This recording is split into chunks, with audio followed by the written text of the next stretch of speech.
स्वागत करता हूं इंडियन रेवोल्यूशनरी स्कूल में आयोजित सबसे बड़े और सबसे अनोखे डिबेट में। अब यहाँ मैं अपने डिबेट को अनोखा क्यों कह रहा हूं, उसके पीछे भी एक मोटो है और वो मोटो है चुनावी माहौल का।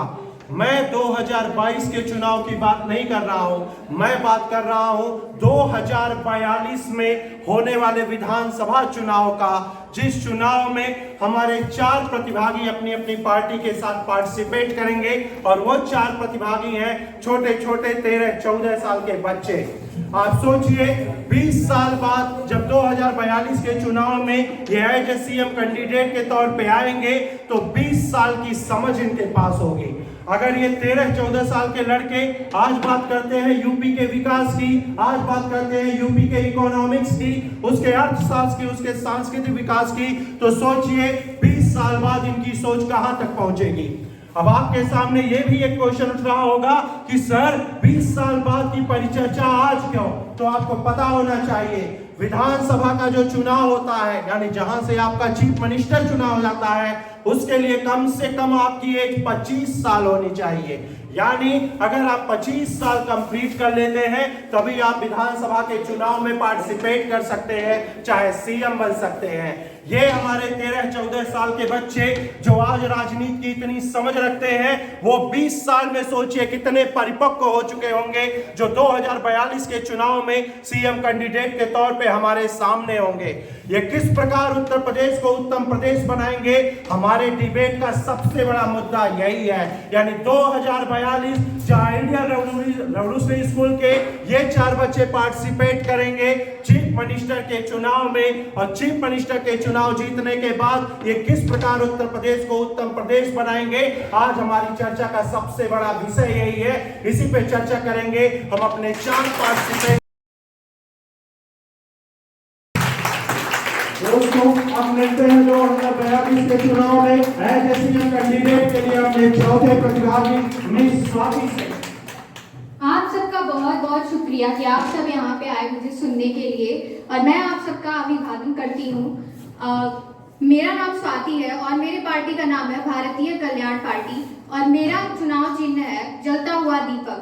जैसा कि आप देख सकते हैं कि मेरे पार्टी का नाम कल्याण पार्टी है, तो ये बेसिकली 3 प्रिंसिपल पे काम करता है, 3 सिद्धांतों पे काम करता है, जैसे कि एजुकेशन है और हेल्थ केयर है और रोजगार है। तो हम देख सकते हैं कि यूपी में बहुत इन सब चीज़ों की कमी है कि हमारा एजुकेशन बहुत पीछे है। मतलब अगर हम गवर्नमेंट कॉलेजेस की तरफ जाके देखें, गवर्नमेंट स्कूल्स की तरफ जाके देखें, तो उन सब की हालत बहुत खराब है। ज़मीन टूटे हुए हैं और ऊपर की दीवारें पूरी पेंट नहीं है। तो उन्हें हम ठीक करेंगे और चेंज लाएंगे, एक ऐसा चेंज लाएंगे जिससे कि सब लोग इन्फ्लुएंस हों, और बाकी सारी गंदगी मिटा के हम अच्छा एक एनवायरनमेंट क्रिएट करेंगे। जैसा कि आप देख सकते हैं मेरा सिंबल है जलता हुआ दीपक। तो इस जलता हुआ दीपक क्या करता है, सारे अंधेरों को मिटा के एक उजाला क्रिएट करता है। तो वही हम करेंगे और पूरा एक अच्छा सा चेंज लाएंगे जिससे कि एक सुरक्षित वातावरण क्रिएट हो। धन्यवाद।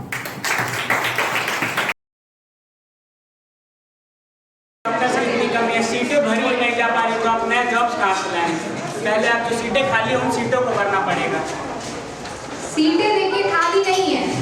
जो नॉर्मल डॉक्टर्स हैं ना, जो प्राइवेट कॉलेजेस के डॉक्टर्स हैं, वो लोग ज़्यादा जा रहे हैं, भले उनके पास स्किल्स नहीं है उन्हें करने की। उन्हें हम कम करेंगे, और गवर्नमेंट कॉलेजेस में जो बहुत ज़्यादा घिस के पढ़ाई कर रहे हैं, जो बहुत ज़्यादा 2-3 नंबर से सेलेक्ट नहीं हो पा रहे हैं, आप जानते होंगे कि नेक्स्ट का एग्जाम होता है नीट के बाद भी सिलेक्शन नहीं होता हम लोग का, क्योंकि बाकी सीटें भर जाती हैं प्राइवेट लोगों की वजह से। तो उन्हें हम इम्प्लीमेंट करेंगे ताकि ऐसा हो कि डॉक्टर सेलेक्ट हों, और ज़्यादा सीटें बढ़ाएंगे ताकि वो डॉक्टर्स और ज़्यादा सेलेक्ट हों, और प्राइवेट कॉलेजेस को जो स्किलफुल डॉक्टर्स नहीं हैं उन्हें हम सेलेक्ट नहीं करेंगे।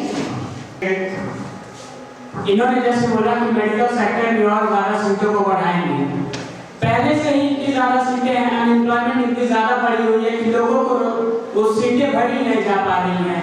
तो पहले आप उन सीटों को भरेंगे या फिर और ज़्यादा सीटें बढ़ाएंगे? देखिए, पहले तो प्राइवेट कॉलेजेस में ज़्यादा सेलेक्ट हो जाते हैं बच्चे, इसलिए उनके पास स्किल डेवलप नहीं हो पाती है, क्योंकि प्राइवेट कॉलेजेस की हालत बहुत खराब है। प्राइवेट कॉलेजेस में ऐसी फैसिलिटीज ही नहीं है जिससे कि वो अपने स्किल डेवलप कर पाए। वो लोग जाते हैं बस और ऐसा पैसा कमाने का स्कीम वो लोग चलाते हैं ताकि हम जितना पैसा ले सकें। तो ऐसा हम बिल्कुल भी नहीं करेंगे। हम गवर्नमेंट कॉलेजेस और प्राइवेट कॉलेजेस दोनों की फैसिलिटीज पे हम ध्यान देंगे और दोनों की फैसिलिटीज हम ऐसी करेंगे ताकि वो स्किल पे उनके फोकस करें और डॉक्टर्स और ज्यादा स्किलफुल हों। इसीलिए तो एम्प्लॉयमेंट है हमारे देश में, क्योंकि स्किल ही नहीं है, हाथ पैर तो है लेकिन साफ करने आता ही नहीं है, तो कैसे करेंगे? तो यही स्किल पे हम फोकस करेंगे ताकि वो डॉक्टर्स स्किलफुल हों और सीटें बढ़ें, और जैसे जैसे सीटें बढ़ती जाएंगी हम सीटें बढ़ाते जाएंगे। आपको पता है उत्तर प्रदेश की जो लिटरेसी रेट है वो 70% है, जिसमें 80% मेल है और 60% महिलाएं हैं। लिटरेसी रेट का जो यहाँ डिफिनेशन है वो क्या है पता है? अपना नाम लिखना जानती हो और संविधान में लिखित 22 भाषाओं में किसी एक भाषा का उनको नॉलेज है, वही लिटरेसी रेट है। उत्तर प्रदेश में केवल 60% महिलाएं पढ़ी लिखी है, और भी आधा उसमें ऐसे लगभग 35% महिलाएं ऐसी है जो अपना नाम लिखना जानती है और एक लैंग्वेज को जानती है।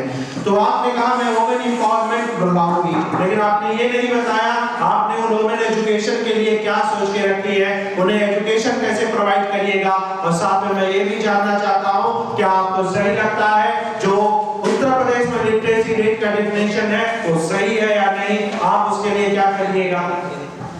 सर, पहले तो ये बिल्कुल गलत है कि वुमेन्स को एजुकेट नहीं करना चाहिए। ये सबसे ज़्यादा प्रॉब्लम रूरल एरियाज में है, लोगों की मेंटेलिटी में है, क्योंकि वो लोग चाहते ही नहीं है कि वुमेन्स आगे बढ़ें। वो लोग ये सोचते हैं कि वुमेन को दबा के रखें और वुमेन और ज़्यादा दबती रहती हैं। तो उन्हें हम जाके एम्पावर करेंगे, हम वुमेन्स का कुछ ग्रुप बनाएंगे और वुमेन्स को जाके गाँव में जाके वुमेन्स के ग्रुप को इकट्ठा करेंगे और उन्हें एजुकेट करेंगे कि कैसे आप अपने आप को अपनी स्किल डेवलप खुद कर सकती हैं। छोटे छोटे कामों से, जैसे सिलाई से आप खुद पैसा कमा सकती हैं।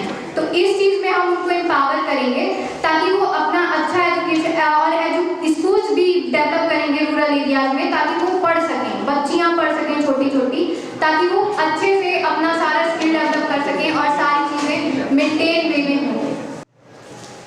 स्वाति जी, आपने कहा कि आप टीचर्स की ट्रेनिंग के लिए उन्हें बाहर भेजेंगे, अपने प्रदेश से बाहर भेजेंगे जिससे कि वो देख पाए कि वहाँ का सिस्टम कैसा है।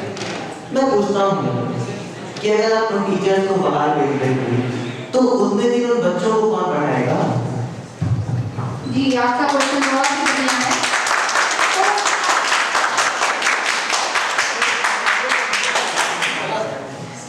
तो हम सारे टीचर्स को तो भेजने की बात किए नहीं, जिनके में स्किल की प्रॉब्लम है, जिनके में ट्रेनिंग की प्रॉब्लम है, हम सिर्फ उन्हें ही बाहर भेजेंगे ताकि वो देख के आए, और तब तक वहाँ टीचर्स रहेंगे। ऐसी बात नहीं है कि हम सारे टीचर्स को एक ही बार भेज देंगे, हम थोड़े थोड़े करके टीचर्स को ट्रिप्स पे भेजेंगे ताकि वो जाके वहाँ का सिस्टम देख के आए और फिर वापस से आके इम्प्लीमेंट करें। क्वेश्चन करना चाहते हैं स्वाति जी से। स्वाति जी, आपने कहा कि जो टीचर्स के अंदर स्किल की कमी होगी आप उनको ट्रेनिंग के अंदर भेजेंगे, तो ये पता कैसे चलेगा कि कौन सा टीचर स्किलफुल है और कौन सा नहीं? जी, हम उनका टेस्ट कराएंगे ऐसा स्किल टीचर्स के लिए। हम कुछ स्टूडेंट्स को उसमें रखेंगे जो कि पहले से ही इंटेलिजेंट हो और पहले से ही उन टॉपिक्स को जानते हो। वो टीचर्स जो स्किलफुल हैं ऑलरेडी और जो भी टीचर्स हैं स्कूल में, उनको हम लाएंगे उन बच्चों के सामने और वो टॉपिक को पढ़ाएंगे उन बच्चों को, और फिर हम उन बच्चों से उनका पढ़ाएं या फिर क्या रिव्यू है उनका, फीडबैक लेंगे हम बच्चों से ताकि वो बता सकें कि कैसे टीचर्स हैं, और एक टेस्ट भी हम करा सकते हैं ताकि वो स्किल पता चले। धन्यवाद। कि आप हमारे यूपी के एजुकेशन सिस्टम में एक नया सिस्टम इंट्रोड्यूस करना चाह रहा था। मेरा सवाल आपसे ये है कि जो बना बनाया सिस्टम है हमारे प्रदेश का, वो ही अभी अगर हमारे गवर्नमेंट स्कूलों में लागू नहीं हो पा रहा है, तो जो आप नया सिस्टम बनाएंगे वो कैसे लागू हो पाएगा? जी, तो लागू नहीं हो पा रहा है तो हम वापस से लागू कर सकते हैं ना, दोनों सिस्टम इंक्लूड करके। हम वो भी स्किल डेवलपमेंट प्रोग्राम भी रखेंगे और वो भी रखेंगे रट्टाफिकेशन वाला, दोनों साथ में हम कर लेंगे ताकि बच्चों की स्किल्स भी पता चले। बच्चे बहुत कुछ सोचते हैं लेकिन वो बाहर नहीं आ पाता, क्यों? क्योंकि उनकी बहुत ज़्यादा उन पर प्रेशर होता है ऑलरेडी पढ़ाई का, इसलिए हम दोनों को साथ में इंक्लूड करके बोलेंगे इस बात पे। कुछ प्रश्न करना चाहती हूँ स्वाति जी से। जैसा कि आपने बोला हम टीचर्स का टेस्ट करवाएंगे, वो स्किलफुल है कि नहीं, तो आपको पता ही होगा कि गवर्नमेंट स्कूल में टीचर्स के एडमिशन के लिए UP TET, super TET, UP TET qualify करते हैं तो आपको सुपर टेट देना पड़ता है। तो आप कैसे बोल सकते हैं कि इसमें स्किल की जरूरत नहीं पड़ रही है? जब टीचर के पास स्किल है तभी तो यूपी टेट और सुपर टेट जैसे एग्जाम को बहुत ही अच्छा क्वेश्चन आपने किया है। तो उसमें स्किल तो डेवलप होते हैं, लेकिन फिर उसके बाद उन पे कोई प्रेशर नहीं होता टीचर्स पे गवर्नमेंट स्कूल्स में कि हम अपना काम अच्छे से कर सकें। तो उन पे कोई भी प्रेशर नहीं होता, तो वो फ्री होके बैठे रहते हैं और बच्चे भी उन्हें फोर्स नहीं करते कि आप पढ़ाओ पढ़ाओ। वो सब मान लेते हैं कि गवर्नमेंट स्कूल्स में हमारा कुछ नहीं हो सकता। तो इस चीज को हम स्ट्रिक्टनेस दिखाएंगे इस चीज में कि वो लोग पहले प्रेशर लें कि ये काम हम करेंगे, और टीचर पे हम ध्यान देंगे बेसिकली, ताकि वो लोग अपना प्रेशर ऑलरेडी लें और जो अच्छा काम ऑलरेडी कर रहे होंगे, जो टीचर्स अच्छा काम कर रहे होंगे उन्हें हम रिवॉर्ड्स देंगे। लेकिन जो नहीं कर रहे होंगे, जो इस बात को बहुत हल्के में लेंगे कि हम बच्चों को नहीं पढ़ाएंगे, तो उन्हें हम सैलरी डिक्रीज करेंगे और उन्हें हम सपोर्ट भी नहीं करेंगे। लेकिन जो अच्छा काम कर रहे होंगे उन्हें हम उठाएंगे और ऊपर, और उनका पोस्टर हम बाहर लगवाएंगे। तो उन पे प्रेशर डेवलप करना जरूरी है। तो स्वाति जी, ये तो बात हो गई दूसरे पहलू की ना। पहले तो टेस्ट होंगे, पहले तो टीचर्स के एडमिशन होंगे, तो एडमिशन स्किल की तो जरूरत नहीं, यूपी टेट तो सुपर टेट में पड़ रही है, तब आप टीचर्स को पहले एडमिशन नहीं कैसे दे रही है बिना टेस्ट के, बिना स्किल के? ये बता दीजिए। देखिए, वो एग्जाम्स तो दे लेते हैं, वो ट्रेनिंग भी दे लेते हैं सब चीज की, वो आते हैं, फिर उसके बाद बच्चे तो अलग अलग तरह के होते हैं ना, बच्चों को हैंडल करने के लिए अलग अलग लोग चाहिए, तो उन्हें वो पता नहीं होता कि बच्चों की क्या मेंटेलिटी है। तो वही चीज पे मैं वर्क करना चाहती हूँ, मैं बाहर के देशों में उन्हें भेजना चाहती हूँ ताकि वो लोग देखें कि वो लोग कैसे बच्चों को हैंडल करते हैं। अगर आप किसी भी गवर्नमेंट टीचर से पूछ लेंगे कि आप बच्चों को कैसे हैंडल करते हैं, तो वो लोग बोलेंगे मार पीट के हम हैंडल कर लेंगे। तो ऐसा बिल्कुल भी नहीं है। बाहर के देशों में आप जाके देखिए, वो लोग मारते पीटते नहीं है बच्चों को, जो काम है उसको सपोर्ट करते हैं वो लोग, ताकि वो और अच्छा उस पर कॉन्फिडेंस बिल्ड हो और वो और अच्छा काम कर पाए।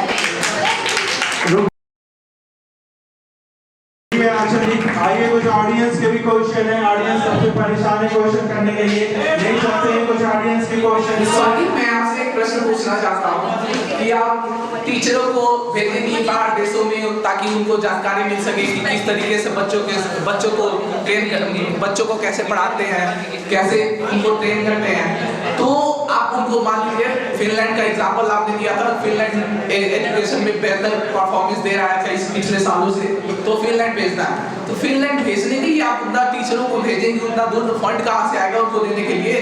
अगर आप फंड भेजेंगी तो फंड देने के लिए संचित निधि से आप देंगी, जो आप मान लीजिए आपका सरकार बन गया तो आप संचित निधि से उसको भेजेंगे फंड लेके, तो संचित निधि में इनडायरेक्टली टैक्सेस से ही तो पैसा आता है। उस तरीके से टैक्सेस बढ़ेंगे तो आम आदमी जनता पे जो भी टैक्सेस है, फंड है, उसका बोझ बढ़ेगा, उससे आम आदमी परेशान हो जाएगा। इसलिए भी आप क्या करना चाहेंगे?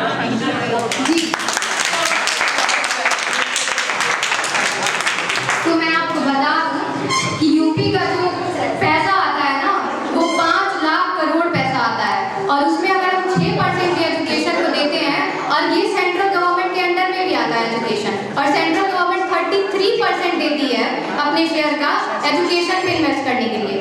तो अगर हम ये सब चीजें मिला के दे दें तो कैलकुलेशन बिल्कुल सही है। हम उन्हें अगर टीचर को बाहर भेजें तो एकदम मेंटेन कैलकुलेशन है, यहाँ पे उतना फंड देना नहीं पड़ेगा उन्हें बाहर भेजने के लिए। स्वाति जी से है, मैं आपकी कही बात को दोहरा रही हूँ। आपने कहा जो भी डॉक्टर है वो झोला छाप है, आपने ये शब्द इस्तेमाल किया। क्या आप इसमें मुझे बोल सकती है कोई भी डॉक्टर जो इतना पढ़ने के बाद उस मुकाम तक पहुंचा है, आप उनके लिए ये शब्द कैसे इस्तेमाल कर सकती हैं?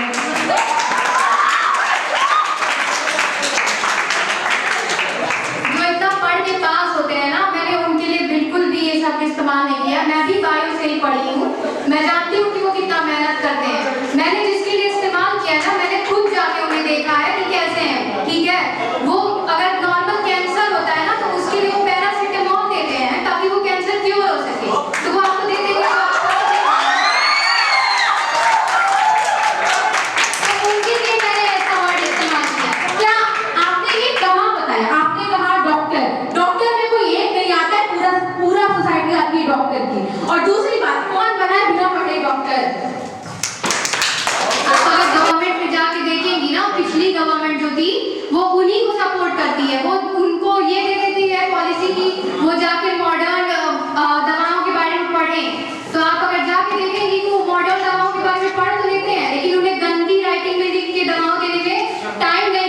चलिए फिर से एक नए ऑडियंस पे चलते हैं, उनका क्या क्वेश्चन है स्वाति जी से पूछते हैं, बोलिए।